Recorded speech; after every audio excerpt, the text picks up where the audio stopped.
Okay, तो अब हम बात करने वाले हैं लास्ट जो चट्टाने हैं। चट्टाने भी कह सकते हैं, एक क्षेत्र है जो कि जिससे क्वेश्चंस आपके बनते हैं। क्या नाम है आपका? दक्कन ट्रैप। दक्कन ट्रैप।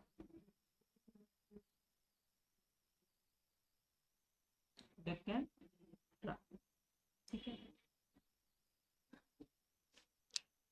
अगर हम भारत में देखें तो इसका जो क्षेत्र है, ठीक है, ये वाला जो आपको क्षेत्र दिखाई दे रहा है ना, ये ठीक है, पश्चिम का, जो कि ये पूरा क्षेत्र, ये किससे निर्मित है? देखो, दक्कन ट्रैप, दक्कन का मतलब साउदर्न पार्ट है ना।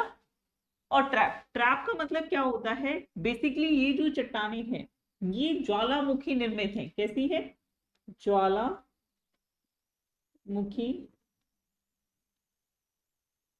द्वारा निर्मित है। ठीक है, और ये कैसी चट्टाने हैं? ये बेसाल्ट चट्टाने हैं। कैसी हैं? बेसाल्ट चट्टाने हैं। ठीक है, ये जो चट्टाने होती हैं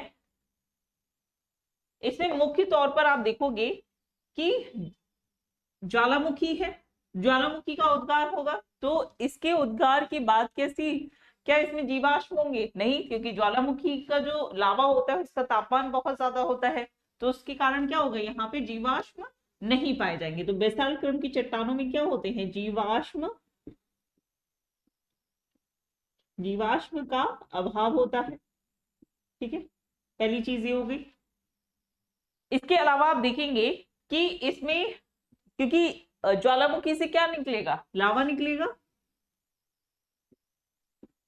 लावा क्या है? लावा चट्टानों का मेल्ट फॉर्म है ना, द्रव्य रूप है किसका? चट्टानों का। तो ज्वालामुखी से क्या निकलेगा? लावा।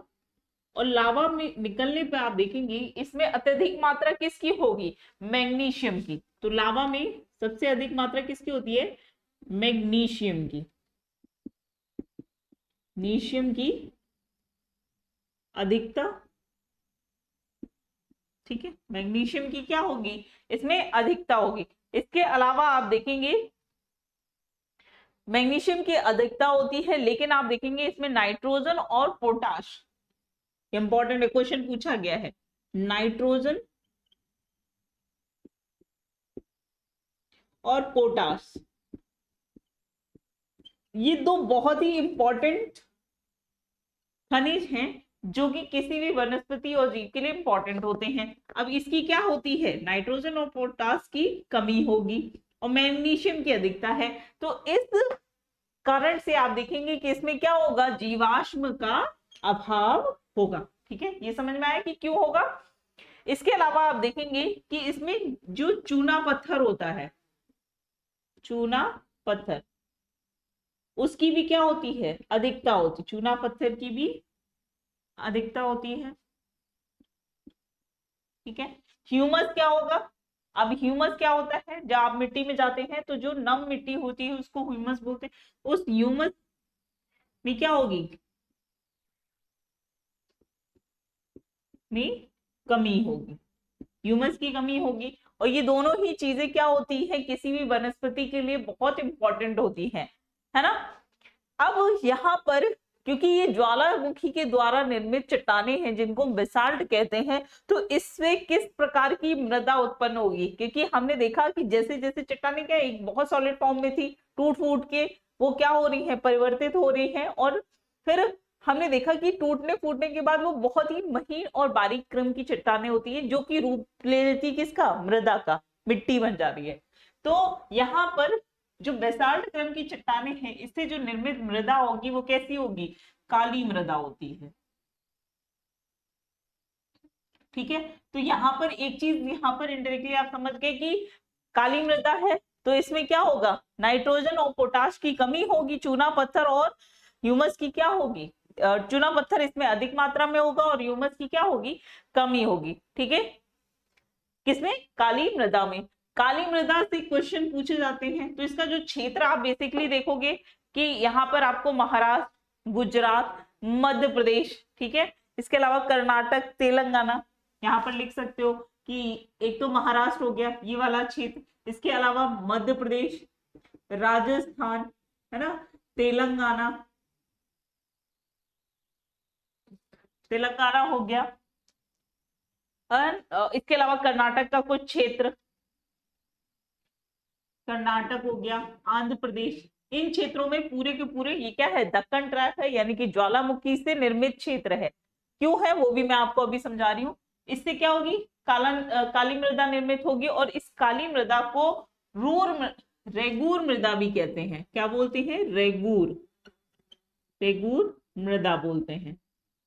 इसी क्वेश्चन पूछा जाता है, रेगूर मृदा किसे कहा जाता है, काली मृदा को कहा जाता है। अब इसके अलावा इसको एक और नाम से भी जाना जाता है, कपासी मृदा, कपासी मृदा। ठीक है, क्यों बोला जाता है, क्योंकि इस काली मृदा में जो सर्वाधिक उत्पादन होता है वो किस चीज का होता है, कपास यानी कि कॉटन। किसका उत्पादन होता है, कपास यानी कि कॉटन। ठीक है, तो कॉटन कैसी मृदा से मिलेगा आपको, काली मृदा से प्राप्त होगा। अब क्योंकि हम बात कर रहे हैं, ये चीज यहाँ पर समझ में आई, तो थोड़ा सा समझ लेते हैं कि ये जो दक्कन ट्रैप है ये बना कैसे, कैसे यहाँ पे ज्वालामुखी कैसे फट गया। लेकिन अगर एक चीज क्वेश्चन आपसे पूछो कि भारत में जो ज्वालामुखी है वो कहाँ पाए जाते हैं, किस क्षेत्र में पाया जाता है, नहीं, इस क्षेत्र में ज्वालामुखी नहीं है। ठीक है, ज्वालामुखी मुख्य तौर पर कहाँ पाए जाते हैं, ये मैंने आपको प्रीवियस क्लास में आइलैंड से पढ़ाए थे तब बताया था, होप आपको याद होगा। ठीक, चलिए, तो मैंने आपको बताया था कि इंडियन प्लेट जो कि टूटकर उत्तर पूर्व की तरफ बढ़ती है ना, और ऊपर जाकर ये क्या करेगी, यूरेशियन प्लेट से टकरा जाएगी, है ना, यहाँ पे टकरा जाएगी। तो इसमें जब दबाव पड़ता है, ठीक है, यहाँ पर जब ये टकरा जाती है, ये क्या है,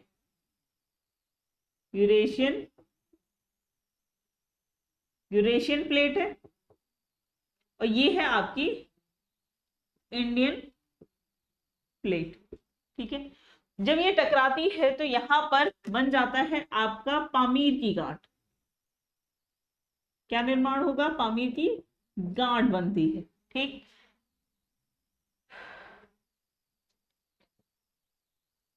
ठीक, तो यहां पर आप देखोगे कि जब ये दबाव पड़ता है तो इस क्षेत्र में क्या होता है, ये जो प्लेट है यहां से टूट जाती है इस तरीके से।